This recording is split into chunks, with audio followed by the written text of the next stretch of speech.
بشریٰ بیمار کیا ہوئی، اشرف کے وارے نیارے ہو گئے۔ اب کی بار بشریٰ کے بچنے کی امید کم ہی تھی، کیونکہ تیسری مرتبہ اسے دل کی تکلیف ہوئی تھی۔ ڈاکٹروں نے بھی یہی کہا تھا کہ اللہ تعالیٰ سے اس کی صحت کی دعا کریں۔ بشریٰ 3 مہینے اسپتال میں ایڈمٹ رہی۔ اس دوران اشرف نے بجائے بشریٰ کی تیمارداری کے اپنے ایک دور کی عزیزہ جو طلاق یافتہ تھی اس سے عہد و پیمان باندھ لیے اور اپنے بچوں سے چوری چھپے اس سے نکاح بھی کر لیا۔ حالانکہ بشریٰ کے بطن سے 5 لڑکیاں اور 2 لڑکے پیدا ہوئے تھے، جبکہ 3 بڑی لڑکیوں کی شادی بھی ہو چکی تھی۔ لڑکے یکے بعد دیگرے FA اور میٹرک کے اسٹوڈنٹ تھے۔ اللہ تعالیٰ نے بشریٰ کو دوبارہ زندگی سے نواز دیا۔ بچوں کی دعائیں رنگ لے آئیں۔ ویسے بھی یہ بات مشہور ہے، جسے اللہ رکھے اسے کون چکھے۔ بشریٰ تندرست ہو کر گھر واپس آ گئی۔ اشرف کی تو امیدوں پر پانی پھر گیا۔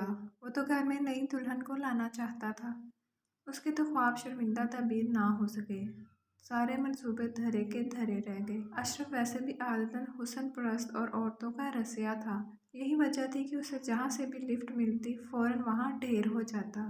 بشریٰ کے گھر آنے سے گھریلو حالات میں تلخی آ گئی۔ دونوں میاں بیوی میں جھگڑا رہنے لگا۔ اشرف کوئی نہ کوئی بہانہ بنا کر، بات کا بتنگڑ بنا کر بشریٰ کے ساتھ جھگڑا ضرور کرتا۔ بچے ان دونوں کی روز روز کی لڑائی سے تنگ آ چکے تھے۔ ایک روز شادی شدہ لڑکیاں بیمہ اپنے شوہروں کے والدین کو ملنے آئیں۔ رات جب اشرف ڈیوٹی سے واپس آیا تو لڑکیوں اور دامادوں نے اسے گھیر لیا اور روز روز کی ہونے والی مار کٹائی کی وجہ دریافت کی تو اشرف نے کہا، میں مکان کو 2 حصوں میں تقسیم کرنا چاہتا ہوں۔ ایک حصے میں بشریٰ اپنے بچوں کے ساتھ رہے گی، جبکہ دوسرے حصے میں سلمیٰ، جو میری نئی بیوی ہے، اپنی ایک بچی کے ساتھ جو اس کے پچھلے خاوند سے ہے، رہے گی۔ بشریٰ کے بچنے کی مجھے کوئی امید نہ تھی۔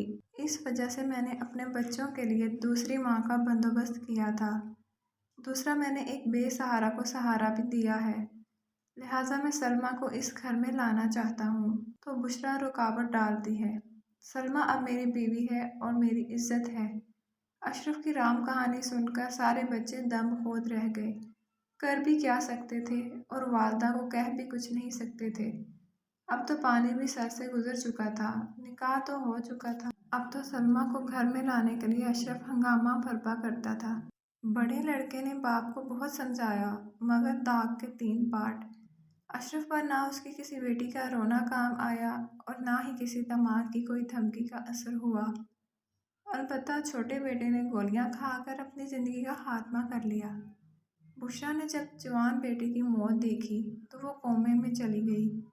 1 سال پستہ مرگ پر رہنے کے بعد ایک روز وہ بھی چھوٹے بیٹے سے جا ملی۔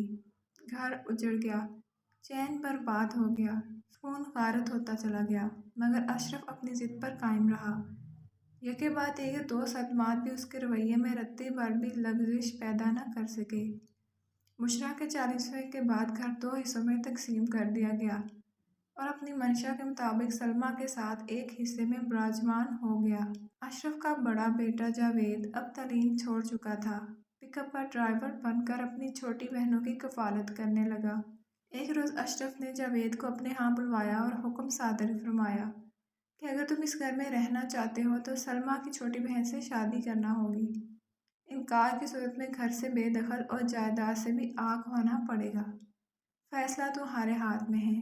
اچھی طرح سوچ سمجھ کر اور اپنی بڑی بہنوں سے بھی مشورہ کر کے مجھے جواب ہاں یا نہ میں دینا، تاکہ میں تمہارے مستقبل کا فیصلہ کر سکوں۔ جاوید ٹال مٹول کر کے حالات کا مقابلہ کرتا رہا، مگر کب تک؟ اشرف کے حکم سے راہ فرار اختیار کرنا ناممکن تھا۔ اشرف کا فیصلہ تو پتھر پر لکیر تھا۔ جاوید کی حالت دیدنی تھی، نہ تو وہ اپنا غم کسی سے شیئر کر سکتا تھا اور نہ ہی اپنے باپ کے اس فیصلے کو کسی عدالت میں چیلنج کر سکتا تھا۔ جاوید کسی بھی صورت میں سلمیٰ کی بیٹی سے شادی نہیں کرنا چاہتا تھا۔ اس کے نزدیک سلمیٰ ہی اس کے بھائی اور ماں کی قاتل تھی۔ اس کی منحوسیت کی وجہ سے ان کا گھر برباد ہوا تھا۔ جاوید کے پاس اس بات کا کوئی حل نہیں تھا، مگر اشرف تو ہر صورت اپنے حکم کی تعمیل چاہتا تھا۔ ایک روز اشرف نے جاوید سے پک اپ کی چابی بھی چھین لی تھی اور گھر میں بھی داخل ہونے سے روکا۔ سلمیٰ کی مداخلت سے شادی والا معاملہ چند ماہ کے لیے ٹل گیا۔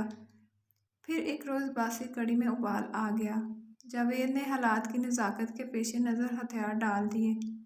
باپ کے حکم کی تعمیل کرتے ہوئے اور بہنوں کے مستقبل کی خاطر کڑوا گھونٹ پی لیا اور سلمیٰ کی بہن کو دلہن بنا کر گھر لے آیا اور زندگی کی گاڑی کو دھکیلنے لگا۔ اشرف تو سلمیٰ کے ساتھ خوش ہے، جبکہ جاوید اپنی بقایا 2 بہنوں کو جو اب جوان ہوتی جا رہی ہیں، ان کے ہاتھ پیلے کرنے کی فکر میں دن رات گاڑی چلا چلا کر رقم اکٹھی کر رہا تھا۔ اس کی بیوی بری نہیں تھی اور وہ بھی اس کا خوب خیال رکھتا۔ پھر ایک دن اس نے بیوی سے کہہ کر باپ کو مجبور کر دیا کہ گھر اس کے نام کر دیا جائے۔ گھر نام ہوتے ہی اس نے درمیان والی دیوار گرا دی اور اس دن بہن بھائی ماں کو اور جوان بھائی کو یاد کر کے بہت روئے۔ کچھ عرصے بعد جاوید نے گھر بیچ ڈالا اور بہنوں اور بیوی کو لے کر شہر آ گیا۔